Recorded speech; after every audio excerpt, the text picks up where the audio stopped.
આપણી મા બેન દીકરીઓનું જે હમણાં અટકાયત કરી, ખરેખર દિલથી રડવું આવી જાય છે, દિલથી એટલું દુઃખ થાય છે, આંખો રડી જાય છે, પણ અંદર એટલો ગુસ્સો આવી જાય છે કે શું કરી નાખીએ.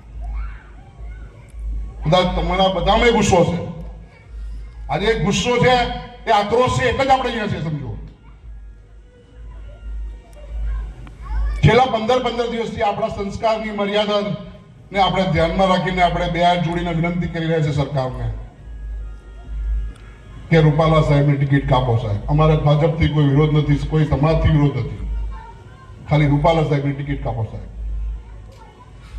કોણ છે રૂપાલા? શું છે રૂપાલામાં? 30 કરોડ ની વસ્તી છે ક્ષત્રિય રાજપૂતની આખા હિન્દુસ્તાનમાં. 60 થી 65% વસ્તી છે ગુજરાતની. તો ખાલી એક રૂપાલા. તો આ કેમ સત્તાધારી પક્ષ? આપણે ભાજપથી બી કોઈ વિરોધ નથી કે ભાજપથી બી કોઈ આપણે તકલીફ નથી, પણ એ ખબર નથી પડતી કે સમજણ નથી પડતી કે રૂપાલાને કેમ આટલું મહત્વ આપી રહ્યા છે અને આપણા સમાજને કેમ નહીં. આટલા મોટા મોટા રાજકીય નેતાઓ છે આપણા સમાજના, સત્તામાં બધી જગ્યાએ ધારાસભ્ય, MP, મંત્રી બધા પદ પર બેઠેલા છે. કેમ બહાર નહીં આવતા આપણા સમાજ માટે? આ સમાજના વોર્ડથી પેલા ભાઈ, ખરેખર મને ખૂબ આનંદ થયો એમની સ્પીચ સાંભળીને કે આપણા સમાજના વોર્ડથી ચૂંટીને ગયા છે, આપણે જ એમને ચૂંટણી મોકલ્યા છે. અને જ્યારે સમાજની અસ્મિતાની વાત આવે છે, જે સમાજે હંમેશા આલ્યું જ છે, રજવાડા તો આલી દીધા, બલિદાન તો આલ્યા, અને એ બલિદાનમાં આપણા એકલું એટલું જ મા બેન દીકરીનું બલિદાન હતું. જોર તો આપણે કર્યા. ખાલી આપણે ટિકિટ કાપવાની વિનંતી કરે છે, એ નહીં માની રહ્યું સરકાર. તો આનાથી મોટી દયનીય પરિસ્થિતિ આપણી કઈ હોઈ શકે? આનાથી ખરાબ પરિસ્થિતિ આપણી કઈ હોઈ શકે?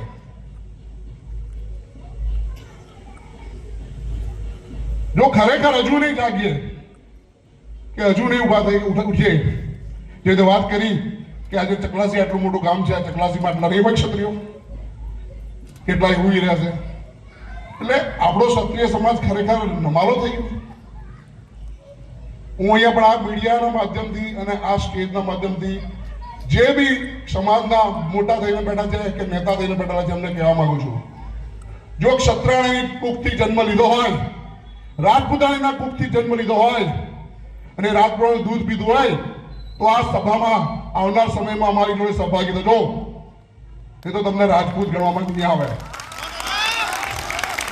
અને એક અમૂલ દૂધની થેલીઓ પીને જો રાજપૂત બન્યા હોય તો મહેરબાની કરીને અમે જો ના આવતા.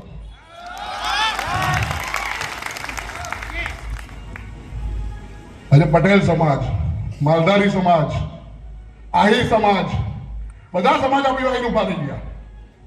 ચાલુ શરમ આપણા સમાજના આપણા નેતા આપણી જોવાની ઉભા રહ્યા. જયારે રાજકીય રેલી હોય, ઘોડા પર બેહાડો, બાપુ મૂછો મચાડે, અને સમાજની વાત આવી ત્યારે કઈ કઈ મૂછો? એક આપણા નેતાઓ ઘોડા પર બેહી મૂછાડો મચાડે છે જ્યાં રાજકીય રેલીઓમાં. આજે સમાજની વાત આવી ત્યારે મૂછો નીચી થઈ ગઈ, હાથમાં હોય તો મૂછો કાપી નાખે એવું થઈ જાય. તો મારું મારે બહુ નામ છે, પણ ખરેખર બહુ દયનીય પરિસ્થિતિ કે આપણા સમાજની, બહુ ખરાબ પરિસ્થિતિ કે આપણા સમાજની. આટલો બહોળો સમાજ છે આપણો. હિન્દુસ્તાનમાં 30 કરોડની વસ્તી ધરાવતો, ગુજરાતમાં 65% વસ્તી ધરાવતો આપણો સમાજ. આટલી ખરાબ પરિસ્થિતિ આપણી, જે આપણી આ માતા બહેનો જે રોડ ઉપર ખરેખર આંખમાં આંસુ આવી ગયા આપણને આ પરિસ્થિતિ જોઈને. એ લોકોનું લોહી નહીં જાગતું. પણ તમે જે સમાજના જોડે તમે આજે સત્તા પર આવ્યા છો, સત્તા ભોગવી રહ્યા છો, ત્યારે તો સમાજને તમે બે જોડે અમે બધું કરીશું, આ કરીશું, પરાણું કરીશું. આજે સમાજને તમારી જરૂર પડી. અરે જે રીતે એમણે કહ્યું કે તમે કદાચ બહાર ના આવો પ્રોટોકોલ પ્રમાણે, પણ કઈ મદદ તો કરો ઇનડાયરેક્ટલી. એ પણ કરવા તૈયાર છે, ત્યાં બી અમને પ્રોટોકોલ કરે છે. પણ નથી જરૂર આપણે એવા નેતાઓની, કે નથી જરૂર આપણે એવા રાજકીય કોઈ નેતાઓની. જો આ સમાજ એક હશે, સાથે હશે, તો કોઈની તાકાત નહીં કે આપણને શું નવા નેતા નહીં મળે. બધા છે આપણા સમાજના એવા એનાથી સારા નેતા છે, અને સારા નેતા બનશે ખરા, જે સમાજને જોડે લઈને ચાલે, સમાજની સાથે ઉભા રહે. એટલે અહીંયાથી વધારે સમય લેતા આગળ વધતા હું એક જ કહીશ, હમણાં જ આવતા મેં એક મોબાઈલમાં રીલ વાંચી,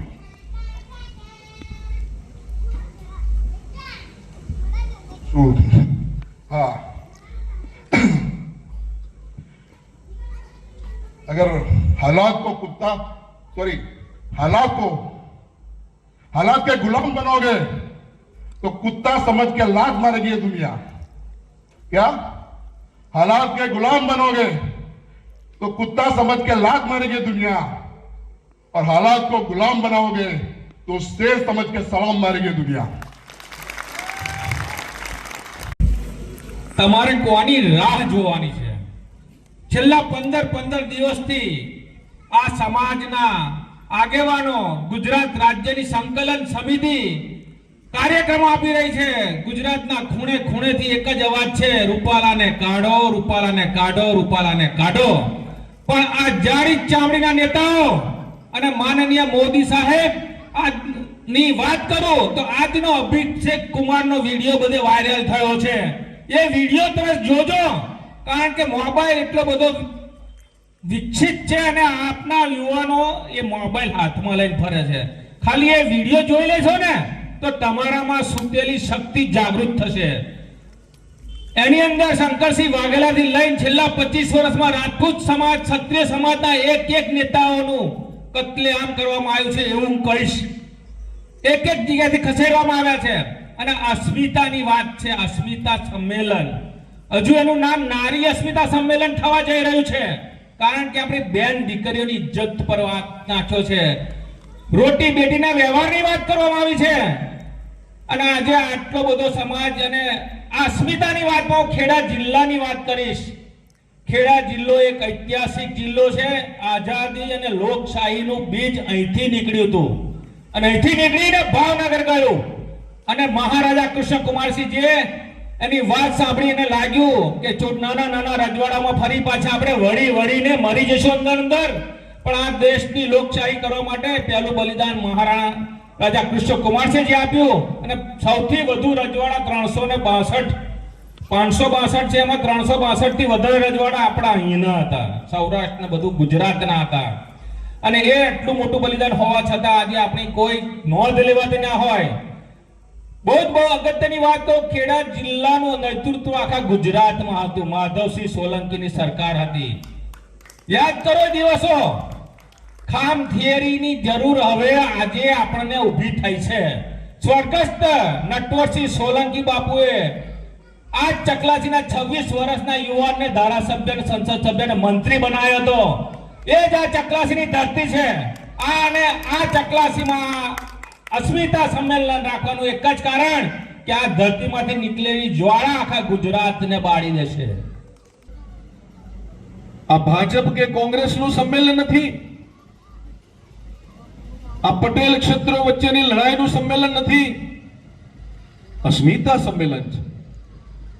આ દેશમાં વસતો હર કોઈ સમાજ છે એ સન્માનનીય છે અને સમાનના ભોગે કોઈ ચલવી પણ નહીં લે। અને એટલા માટે ન ચલવી લેવું જોઈએ કે આ સંસ્કારી અને શાળા ગુજરાતમાં કે જે ક્ષત્રિય સમાજે પેઢીઓની પેઢીઓ હોમી યુદ્ધો કર્યા, એ જમાનામાં કોઈ એવા શસ્ત્રો ન હતા, કાંડાના કવચથી લડાતું, તલવારોને ભાલાથી લડાતું। અને વિચાર તો કરો કે યુદ્ધમાં એ યોદ્ધાનું મૃત્યુ થાય, વીરગતિ પામે, એની પત્નીને એમ થાય કે મારો પતિ યુદ્ધમાં રોડાયો, હણાયો। દુશ્મન એ રાજપૂતાણી નજીક જાય એ પહેલા તો રાજપૂતાણી જવહર વ્રત કરી લે, બળબડ આગમાં સળગી મરે, એ સોમાનને ઠાતર સળગી મરે। કેવું અદ્ભુત બલિદાન! મારા જીવન ચિંતા નથી, ચિંતા ના કરશો મારી। મને ઘણાએ કહ્યું કે તમે ભાજપમાં નથી, મેં કહ્યું છું ભાઈ, તો કે તમારથી જો જવાય, મેં કહ્યું હા, શું કામ ના જવાય? સમાજની મીટિંગ છે, સમાજને સાચું માર્ગદર્શન નહીં આપીએ, સમાજને સાચી દિશા નહીં બતાવીએ તો જબ્બા પહેરીને ફરવાનો શું મતલબ છે ભાઈ?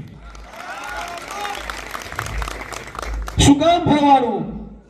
બધા લોકો હમણાં હાર પહેરાવે અને વાહ વાહ કરે. એટલા માટે હારની જરૂર નથી.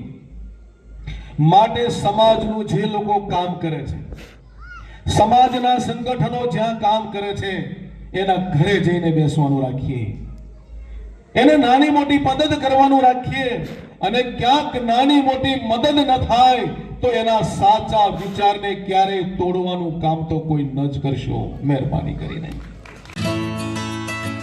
As a parents definitely proud feel થાય કે હા, આજે કંઈક નાની સિટી છે તો શું છે, પણ લીડ અહીંયા બી છે. અમારી પાસે બી એ એજ્યુકેશન છે જે બહારની સિટી મેળવે છે.